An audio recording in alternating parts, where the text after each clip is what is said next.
नमस्कार दोस्तों, इस वीडियो में आज मैं बात करने वाला हूं चाइना के सबसे पहले open source Linux based operating system open Kaelin के बारे में।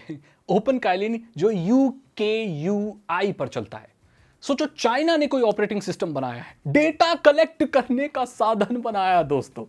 मतलब अब चाइना एप्लीकेशन और गेम इन सब से उसका पेट नहीं भर रहा है, वो अब ऑपरेटिंग सिस्टम बना रहा है, वो भी स्पेनिश, चाइनीज, इंग्लिश और पता नहीं भारत की भाषाओं में भी बना रहा है। तो चाइना ऐसा कर क्यों रहा है? देखो, ये जो काइलिन जो है ना, ये एक काइलिन केलिन से आया है, जो कि एक मॉन्स्टर को बोलते हैं। उनके यहाँ तो ड्रैगन्स वगैरह इन सबको भी काफी ज्यादा मान्यताएं, अच्छी बात है, सबके अपनी अपनी मान्यता है। लेकिन ये जो काइलिन है ना, इसकी शुरुआत 90s में हो गई थी। ये फ्री BSD बेस्ड एक ऑपरेटिंग सिस्टम बना रहे थे, जो कि स्पेशली मिलिट्री के लिए था। ध्यान देना, मिलिट्री के लिए, यानी कि जो चाइना की मिलिट्री है वो वही ऑपरेटिंग सिस्टम इस्तेमाल करना चाहती थी जो चाइना अपने यहां खुद बनाती है। चाइना की टेक्नोलॉजी, आप मानो ना मानो, कितनी भी हाई बोल लो या कुछ भी बोल लो, लेकिन काफी चीजों में चाइना अभी भी बहुत पीछे है, जैसे खुद का एक ऑपरेटिंग सिस्टम बनाना। अब यहां पर लोग बोलेंगे, सागर भाई ये आप क्या बोल रहे हो? तो अभी आप किस चीज के बारे में बात कर रहे हो? दोस्तों, यहां पर एक लिनक्स बेस्ड ऑपरेटिंग सिस्टम बनाया गया है। यानी कि ये जो ऑपरेटिंग सिस्टम है, ये एक इंडिपेंडेंट ऑपरेटिंग सिस्टम नहीं है, ये लिनक्स के ऊपर बेस्ड है। क्योंकि इसमें बनाने में आसानी हुई है, क्योंकि लिनक्स बेस्ड है भाई, सब कुछ कर्नल वगैरह खुद से राइट नहीं करना पड़ा है, इन्होंने लिनक्स का इस्तेमाल किया है। पहले फ्री BSD पर था, मिलिट्री इस्तेमाल करती थी। चाइना का बहुत शुरुआती दौर से यह मानना है कि सब कुछ अपने यहां बना होना चाहिए, बाहर का कुछ नहीं होना चाहिए। ये इसलिए मानना है कि अगर बाहरी देशों के साथ रिश्ते अच्छे नहीं हुए तो वो अपनी सर्विसेज को विड्रॉ कर सकते हैं। भारत भी इस चीज को मानता है। इसलिए आपको पता होगा, हमारे यहां GPS का अल्टरनेटिव एक और भी नाविक सिस्टम भी है, जिससे रास्ता ढूंढा जा सकता है, नेविगेशन किया जा सकता है। क्योंकि आपको पता है कि ग्लोबल पोजिशनिंग सिस्टम, जिससे अभी आप अपना गूगल मैप्स चलाते हो, ओला, उबर, टैक्सी हायर जो भी करते हो, जिसमें मैप्स नजर आते हैं, वो सब GPS पे चलता है। GPS एक अमेरिकन टेक्नोलॉजी है, और अमेरिका चाहे तो उसे पूरी दुनिया के लिए बंद कर सकता है, पूरी दुनिया उसे एक्सेस नहीं कर सकती। तो ये तो उनकी एक मोनोपोली हो जाती है। भारत के पास कुछ नहीं रह जाएगा अगर GPS बंद हो गया। इसी चीज को देखते हुए भारत ने अपना नाविक डेवलप किया। आप नाविक की मदद से भी रास्ता देख सकते हो, बहुत एक्यूरेट है, फेयरली एक्यूरेट है। तो ऐसे खुद लोग बनाते हैं। अब हमारे यहां और बहुत सारी चीजें बन रही है, मेड इन इंडिया। रशिया भी इस चीज को मानता है, जितने भी बड़े बड़े देश हैं। मैं आपको ये जियोपॉलिटिक्स समझा रहा हूं ताकि आप ये ऑपरेटिंग सिस्टम को समझ पाओ, बहुत इंटरेस्टिंग है। रशिया के पास खुद का व्हाट्सएप है, जिसे टेलीग्राम भी कहा जाता है, वो रशिया का है, राइट। व्हाट्सएप अमेरिका का है। हमारे यहां भी बहुत सारे बन रहे हैं, बने थे, और सरकार ने ही बनाया था, इतना वो पॉपुलर नहीं हुए, बट हाँ, ऐसी कोशिश की गई थी। तो ऑपरेटिंग सिस्टम की जो कोशिश है वो चाइना कर रहा है। आपको मालूम है चाइना का व्हाट्सएप क्या कहलाता है? वीचैट। वहां वीचैट चलता है, व्हाट्सएप कोई नहीं यूज करता, वहां पर वीचैट चलता है। वहां पर पेमेंट करने के लिए भी वीचैट का इस्तेमाल किया जाता है, बस बुकिंग करने के लिए भी वीचैट है भाई। आपका कुछ भी करना हो वीचैट से हो जाता है, वहां पर सब कुछ, दवाई वगैरह ऑर्डर करना सब वीचैट से होता है भाई। QR कोड स्कैन करना वीचैट से होता है। हमारे यहाँ व्हाट्सएप चलता है, उनका वीचैट चलता है। तो यही एक कोशिश है ऑपरेटिंग सिस्टम बनाने की। अब क्योंकि शुरुआत मिलिट्री से हुई थी, और अब ये नॉर्मल लोगों में भी आ गया, क्योंकि पहले मिलिट्री का डेटा इंपॉर्टेंट है। अब क्या है, चाइना अपने नॉर्मल लोगों का भी डेटा नहीं भेजना चाहता। पहली ये वजह है ऑपरेटिंग सिस्टम बनाने की।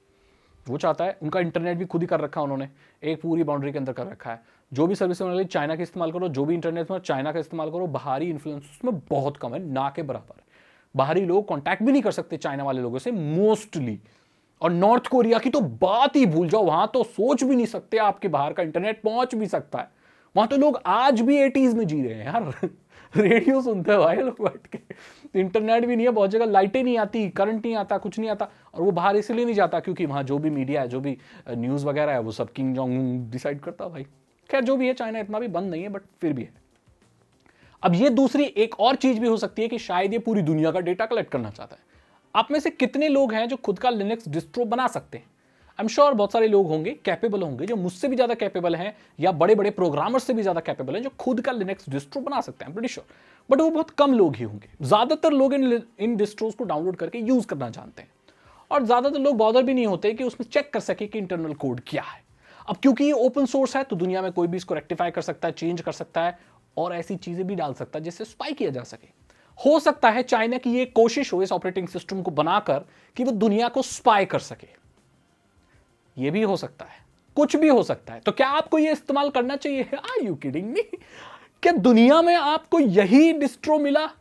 अगर आप कर रहे हो मेरे दोस्त काइलिन, ओपन काइलिन टेस्टिंग के लिए वर्चुअल एनवायरनमेंट में, फाइन, मैंने भी डाउनलोड किया है, but as main operating system इस्तेमाल कर रहे हो तो पहली बात क्यों कर रहे हो? दूसरी बात कि लिनक्स का कोई और नहीं मिला, यही मिला है काइलिन।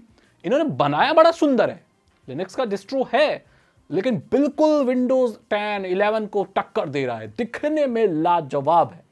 फंक्शनैलिटी इसकी वही होगी जो लिनक्स की होगी, कुछ अलग से नहीं ऐड कर दिया है इन्होंने।